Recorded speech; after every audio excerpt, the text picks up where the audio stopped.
एक वृहद कार्य हेतु मुझे सब कुछ त्यागना पड़ रहा है नंद, क्योंकि इस संसार में तुम मेरे सबसे प्रिय हो। सर्वप्रथम मैं तुम्हें ही त्याग रहा हूं।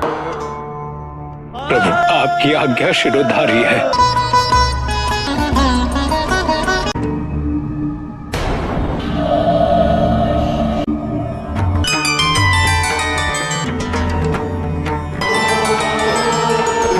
अब समय आ गया है, मुझे आप दोनों से विदाई लेनी होगी। मेरे पुनः लौटने तक आप दोनों मेरे इसी प्रतिरूप पर विश्राम करें।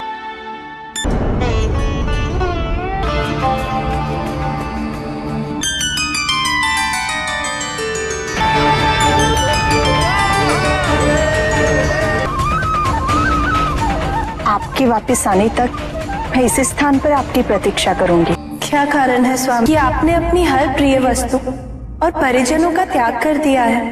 पार्वती, चंद्र रूपी मुकुट पुरुष का अहंकार है और नाग रूपी माला उसका मोह है। जब तक पुरुष और स्त्री अपनी सभी भावनाओं, कुंठाओं, अहंकार, लोभ और मोह का त्याग नहीं करते, परस्पर स्नेह अवरुद्ध ही रहता है और इसी कारणवश मुझे इन सब का त्याग करना पड़ा।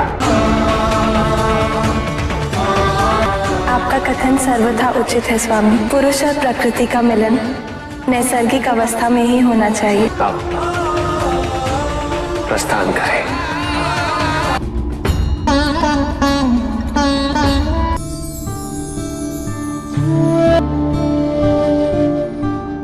पार्वती, तुम प्रकृति हो और इस संसार में पुरुष तत्व का जन्म मुझसे ही हुआ है। पार्वती, तुम्हारे तत्व पुष्प में निहित है और मेरे तत्व पराग के कणों में। इनके मिलन से जो सुगंध उत्पन्न होती है, इसका आधार प्रेम ही तो है। प्राकृतिक रूप में तुम धरती हो और मैं बीज। इनके समागम से धरती के गर्भ से जो अंकुर उत्पन्न होता है, हमारा प्रेम ही तो है।